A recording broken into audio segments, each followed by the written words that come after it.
Um, and here we go. All right. Good afternoon and welcome to the Healthy Living Podcast brought to you by Willow Creek Springs. I'm Joe Grumbine and I will be your host. And I have with me a very special guest, Richard McCuen. And I hope I'm saying your last name right, Richard. Yes, sir. Excellent. Excellent. Well, welcome to the podcast. I'm hoping that you're going to become a regular. I have a feeling that we have a lot to talk about. And first thing I'm going to do is get rid of this. In my opinion, I like the background, but it's obnoxious the way it makes me go in and out of vision here. So we're just going to take you back to the real world here. And here we go. So welcome to the podcast. I've been interested in hoping to bring you into these conversations for a few years now. You got a hell of a story. Why don't you just kind of introduce yourself real briefly about, your background, where you came from, who you are, and, we'll get started here. We got about 25 minutes or so of this episode, and I'll give you a heads up when we need to bring it to a close. But this way we keep it in normal people's attention span. People generally only have a 20 to 30 minute attention span, and then they start to glaze out. So we break it up into bits, but we can do this any day. I have some guests that we've recorded 7 or 8 episodes already, and we got a lot to talk about, and we love doing it. So welcome to the show. Tell us about yourself. Thanks for having me. It's good to be back. Give you a little background on myself, where I started or where I came from. It's I originated from Florida. I joined the Marine Corps in '98. The military family. My dad was Air Force. We lived all over the world, including Iran for 2 years. Wow. And we ended up getting out 6 months prior to whenever they took the hostages, the embassy in Iran. So wow. There's a little history there that, I can relate to, like, worldwide. And as I grew up in the military, traveling, schools every 4 years, that was interesting. And traveling the world, it really enlightened me to a lot of real world things that everyone deals with. And when I joined the Marine Corps, '98, I got out in 2004. I was infantry with the 3rd Battalion, 4th Marines. My unit was one that ended up taking the statue of Saddam down. So I'm no kidding. Wow. Yeah, proud of my Marines. I didn't deal with them. I ended up getting out, but I want to thank you for your service. I think that I've been wanting to work with veterans for all my life. I've run 2 different nonprofits and a for-profit business, and I'm always trying to work with and help veterans. And I have a number of friends that are disabled veterans, and I do help them individually. But I swear to you, what is wrong with you people? Like, you guys don't accept other people's help for some reason. we're used to being in control. That's okay. So, all right. It tends to be, hard to ask for that help sometimes when you're used to being the forward tip of the spear. So understood. When I got out of the Marine Corps, I ended up joining the Sheriff's Department in California. I was stationed in 29 Palms, California, from Florida. So I hope you weren't one of the guys that raided me. No, no, I didn't do any of that. I worked when I got in with the Sheriff's Department. I worked in the jails. And, okay. I did that. I didn't get special teams until I was a year in, and I ended up getting on the search and rescue team. So I got to apply a lot of what I learned in the Marine Corps, looking for, other people right to help search, and bring people home. So I got part of the team, and I did that, relative to my whole career. In 2015, I had suffered a attempted murder on me, and my taser broken over my head, and I ripped my sciatic nerve in half. And yeah, it was a pretty bad deal. Almost lost my life, and it went to like workman's comp. And ever since that point, getting help is like coming out of the military and you go to the VA and you want to get rotated back into your unit. It's just not going to happen because of the system. You become part of it. So I became a workman's comp, and they disabled me. It took 3 years to get a MRI on my brain. I had a flattened pituitary gland. 3 years? Yeah. And that was from actual incident from 2015. So right Well, around, that sounds like a pretty substantial injury. Like, I mean, you think that yeah, it would have been something that they would have made a priority. That's kind of, all the good stuff's in there. You got to take care of it. exactly. And when my pituitary was flattened because of a tumor from the damage to my head, uh, Wow. my body wasn't producing all its hormones it needed. So I was losing like drastic weight. I went from 220, 218 to be correct, 8% body fat, and I went down to 151 within like 4 months. Oh, So, gee. and I'm not getting any help through workman's comp because all they're wanting to do is just like every 5 weeks I would show up and they put me on a pain scale 1 to 10. How do you feel now? And I said, I still feel the same. And they give you a prescription and see you 5 weeks. That was a treatment. All right, go take some drugs. Yeah. And plus, it also messes with your mind too, because you're asking for help and you're not getting it. So, Right. and plus, with what was going on, I didn't know what if I was going to still remain here, because of my condition that I was suffering. And I ended up going up the mountain with a girlfriend that I had at the time. She ended up getting me out of the house to get some fresh air and out of my head and everything. And we met someone selling your CBD, and they said, we'll take your pain away in less than 10 minutes. And I was like, Okay.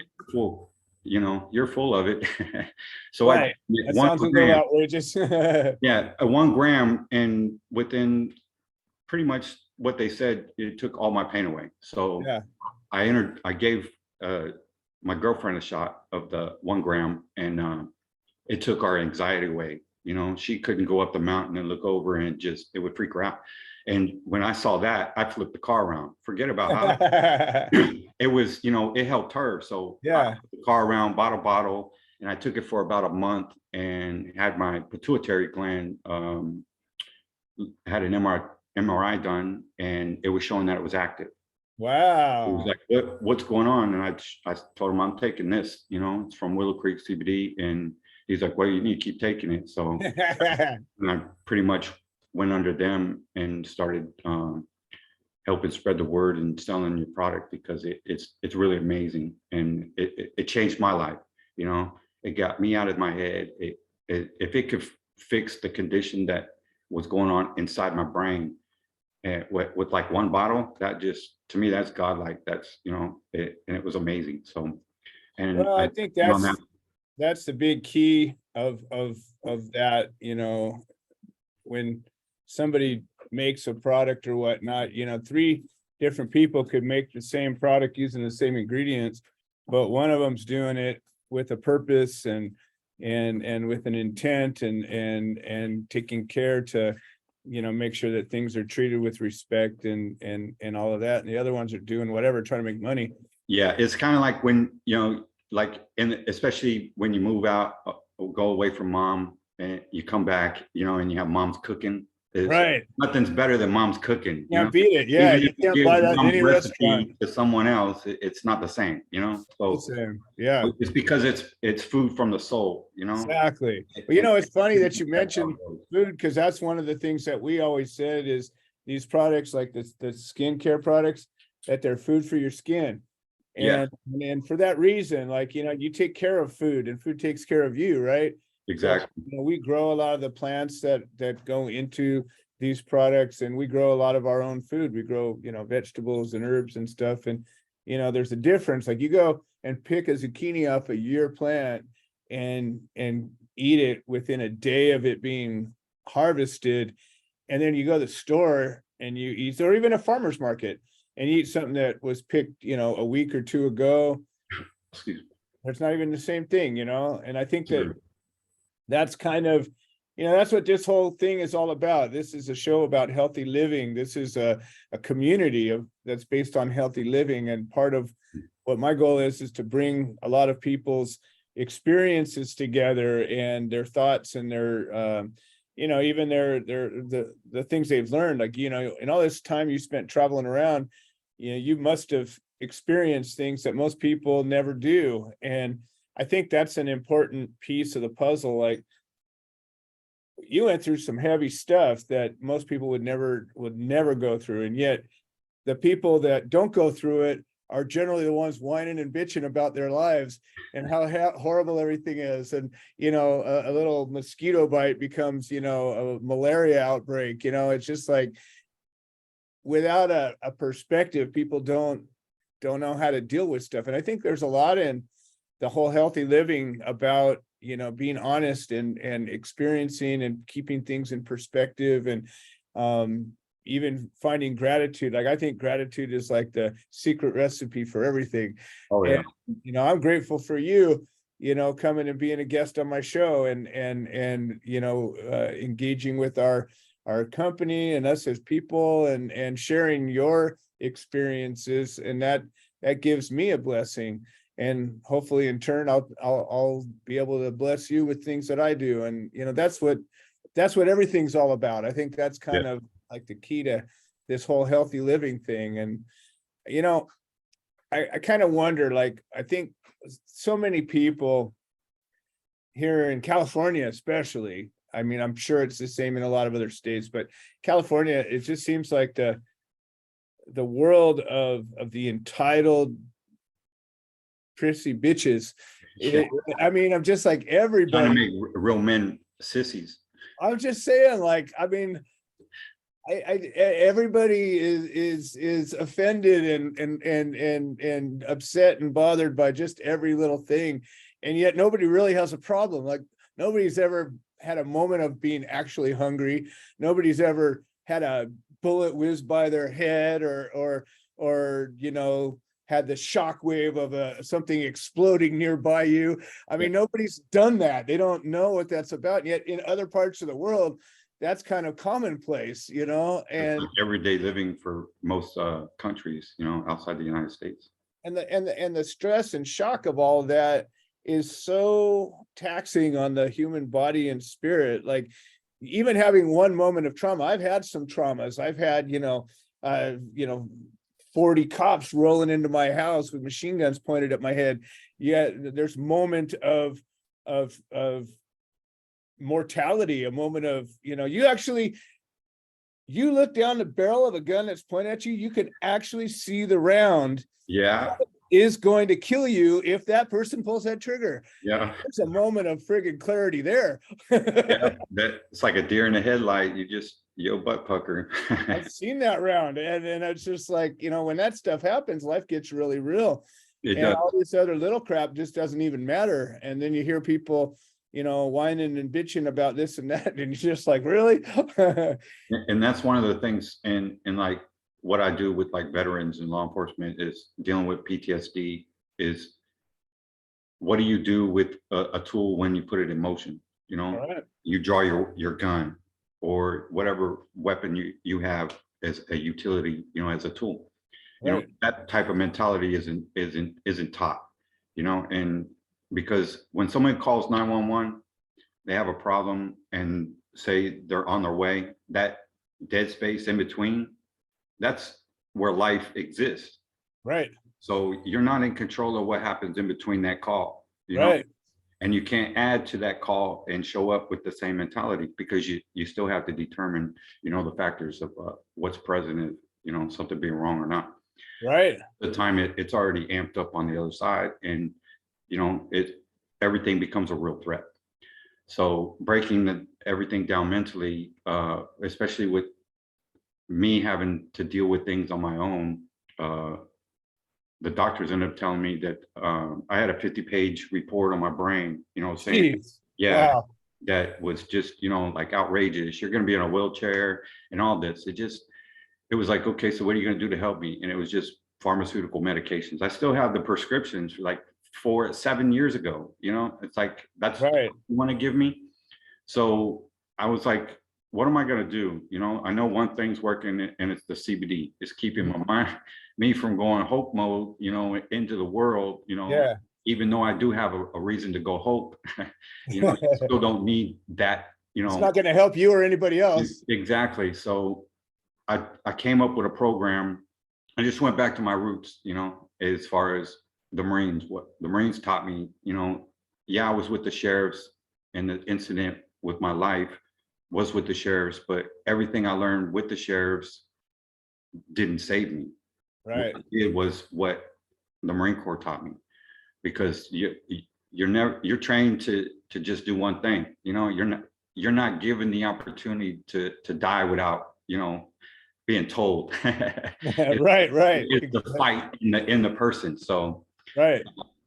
you have to eliminate that. And I created the 1,000 push-ups. I started on my knees to where I could barely even do one. And I built it to a plank and then to a push-up, which took probably about a month. Wow. I banged out in my backyard 1,000 on my knees and hands, like sissy, like girl push-ups. Yeah. The girl push-ups. Yeah. Until I You did could build 1,000 of them. It's like walk, crawl, run. Right. But you did 1,000 of them. 1,000. Yeah. And people think that that's just outrageous. Like, wow, you do 1,000, but mentally, that's where I broke. It took up to 1,000 for me to be normal, in my mind. Right. Be able to sleep, stay out of my head, be able to eat, things like that. And that's veterans deal with, or PTSD in general. It's not just veterans. Anyone in the world can have. Right. It's not. You don't have to go to a battlefield to get, PTSD. Which is battles happen everywhere. Exactly. And it's called life. Right. So coming up, I changed the post-traumatic stress disorder to physical training standard dynamics. Nice. I had the Marine Corps attorney, top attorney for them, get in contact with me for my my yellow footprints in my design. The YF, yellow footprints, and then the scope, which the footprints are in align with your destiny. Right. Okay. Find yourself with where you need to be. So that's your footprint. Well, I argued it in and ended up getting my trademark to I could keep. Nice. It belongs to everyone. What's the yellow? I don't know the yellow. Yellow. It's just, that's what the color, it's just yellow footprints. That's where you start your journey. Okay. And they're on the side of the sidewalk. So every time you step on them and then you step off, that's that person's journey. It becomes somebody else's. Even if it's still, one, it's millions of people can step on it. It's their journey. So it's like your fingerprint, footprint, fingerprint. Everyone is unique and different. No one's the same. So that's why the footprint. And yellow, it becomes because of its, how it was introduced. Okay. Everyone has their own footprint. Right. So realigning yourself back to your focus, everyone gets pulled away from everyone else, the weaknesses in themselves they put onto you. And, oh, you can't do that, or you'll never do this, or whatever. It's information that you store like a sponge, and it puts as a barrier to where you start thinking that that's real. Right. And that's not right. So you have to align yourself back to your true existence. You have to let go of the world. And that's pretty hard if the world is, all up here. Right. With the push-up program, I started 1,000 push-ups for 30 days.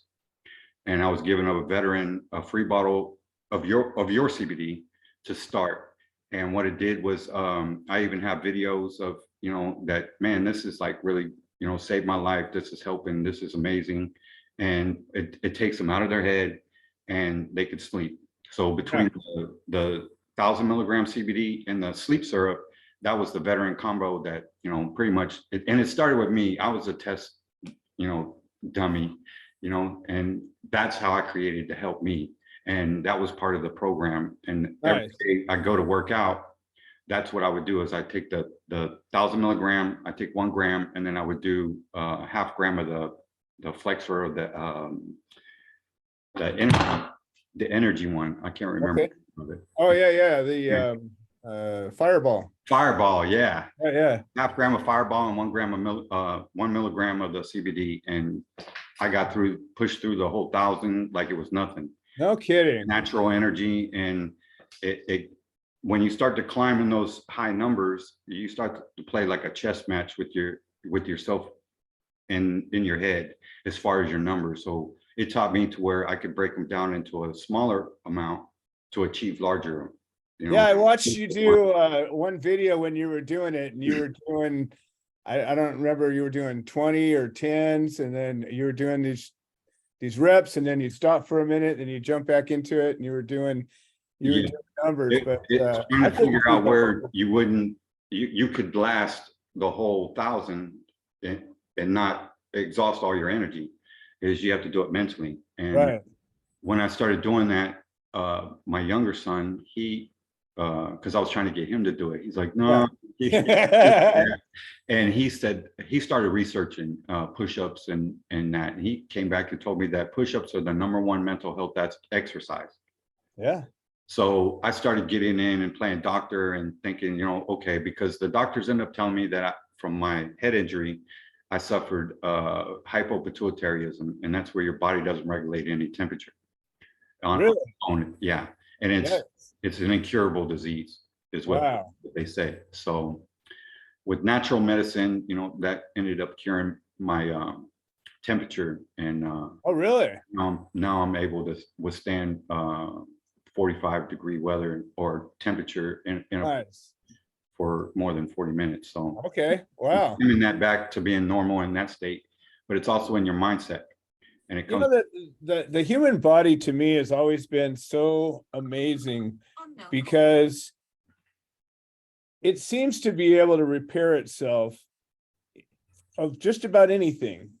I don't know about repairing, like regenerating a limb or something like a lizard, but apparently there's even been some research about that. But I'm just talking about just healing from whatever disease, from a wart to cancer to everything in between. And the mind, the brain, there's two things. The mind, I think, is not necessarily the brain. I think the mind is on another dimension that we don't necessarily have access to all the time. But the brain, the physiological brain, if you start to study that, it's incredible, the plasticity of this organ or muscle, whatever the hell it is. It's a very unique piece of your body. But they've had people that they removed a chunk of their brain or disconnected one side from the other. And after a while, that brain turned around and rewired itself a whole different way. And the part that was missing got recreated by the part that was there. And Yeah, it's like when I researched how my brain injury and workouts, it started coming up with HIIT, which is high interval intensity interval training, which right. it's like above CrossFit.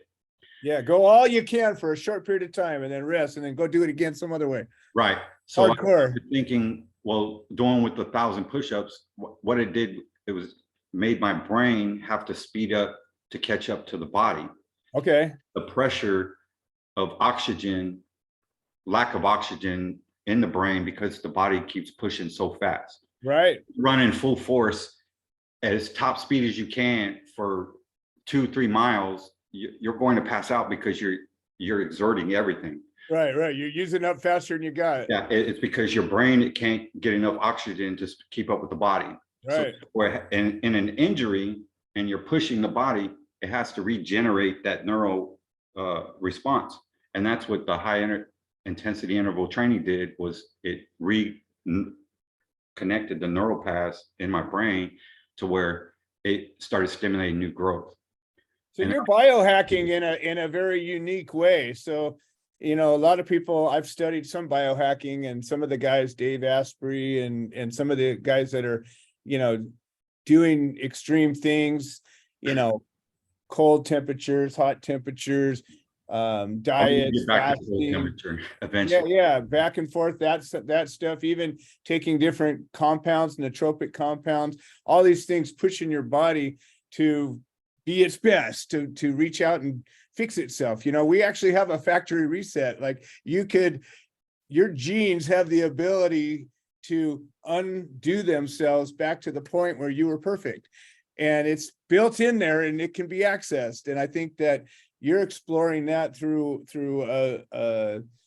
simple physical activities. And I'm sure there's a lot of a mental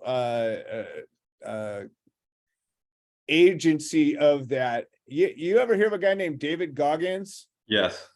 Now, you remind me of him. I've listened to one of You his just don't cuss. yeah. But I'm just saying that Motivate. the stuff the stuff he's made of, the things he's done, overcoming obstacles, and running on broken bones. I remember Yeah, you were doing one of your push-up things and you're like, well, my wrist is all screwed up. yeah. And then somehow you just kept going. I was like, wow, There's 3 bones in here and I could push in there. There's a dent. See, wow. but I only have 2 bones now because of the pressure of your hand always like this. Yeah. It's always that pressure is already built here. So it can't move. So those bones start to move and the friction, it just over time. I got the push-up program from, I forget his name, is a football player. Okay. Herschel Walker. Oh yeah. All right. Yeah. And it was, he did 1,000 push-ups a day and 2,000 sit-ups. And Wow. touched a weight in his entire NFL career, and he was the strongest on his team. They were Wow. amazed. Yeah, they thought he was crazy too. That's pretty And nuts. he got the idea from a Marine. So Okay. whenever my injury and I was doing the push-ups, I got, researching the HIT programs and stuff. He came up. Okay. It motivated me because people like David Goggins, or I follow another guy. He's called the One Leg Monster. He lost his leg in an IED, but he deadlifts like 800 pounds now. Wow. It's just, With one leg. yeah, and a prosthetic. And dude's Yeah, but still, it's one leg's doing all the support. The other one's just a balance. right. So it's like, man, if these dudes can do that, Right. I could do that. So I pushed myself further limits that I mean, 1,000 push-ups. I never thought that would be possible. That's the key. What you found, and I always say that's one of the keys is find yourself an extreme to compare yourself to. Yeah. And then all of a sudden you don't have any grief. Like there's nothing like, there's a guy that we used to see in the post office, and the dude literally was a stump. He was a torso and a head. And he would scoot himself around on a skateboard. Yeah. And he had a business and he delivered packages and he smiled. And I was like, son of a bitch. I got nothing to say about nothing ever. Exactly. I shut up. Yeah. Exactly. So I just shut up and pushed, Yeah. I pushed myself until I ended up shutting up, and it just took 1,000, but it ended up, resonating around the world, and other veterans and stuff doing the program too. And my son started doing it, and he adjusted it to like 400, and you do it as a split, like 200 in the morning and then 200 in the evening with other exercises. And man, it's kicking my butt. Yeah.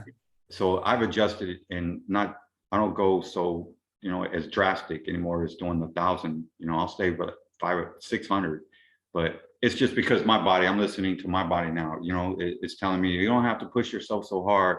It's actually, can go against yourself. Exactly. You've already healed, and we've done that. So now we can further and go. Exactly. So understanding it with everyone else, with the program is you're building it your 1,000, or you're building your 100, or whatever you need to do. It's just another tool that you can use mentally that does work. And well, listen, Richard, I knew this was going to happen. We're already out of time, and I knew we were going to get knee deep into the conversation, and I'm going to have to cut this short. But this is what I was hoping was going to happen, and I knew it was going to. I knew we were going to get into this, and so what I want to do is we're going to cut off, and I'm going to give you a chance to share anything that you want to as far as how people can get a hold of you or any of that.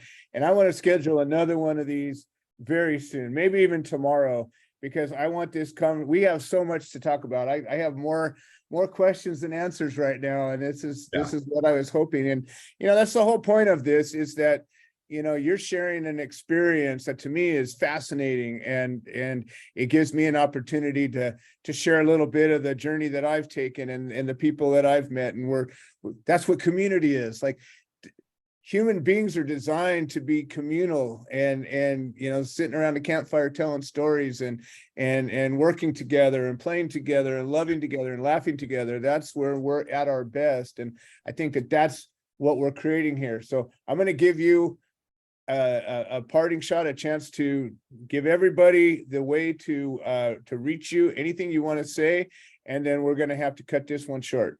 Okay.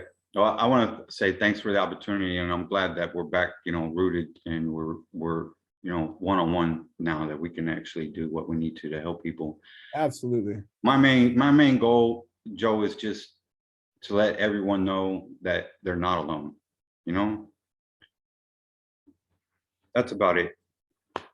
Fantastic. How does somebody get a hold of you though? If like you have a lot to offer, maybe somebody's got a question or wants to reach out. Oh yeah, they can get in touch with me just on I Wish I Had CBD. It's Irish, yourself had CBD, and just PM me on there or get my numbers on there. Just you reach out. I'll get in touch with you. Your profile's got your contact information. Yeah, the whole profile's got all the information on it. It's at I Wish I Had CBD, and it's also on Facebook as well. So fantastic. Whatever format you use, Instagram or Facebook, you can get a hold of me, and we can start getting you on the right track. Awesome. All right, Richard. Well, like I said, we have so much to talk about. I can see a dozen episodes without even really getting deep into it yet. So let me know when we can do this again, and I will make myself available. It's this easy. Like we could literally do this anytime. And, folks, I appreciate you all being here. And this has been the Healthy Living Podcast, and we'll see you next time. Have a good day.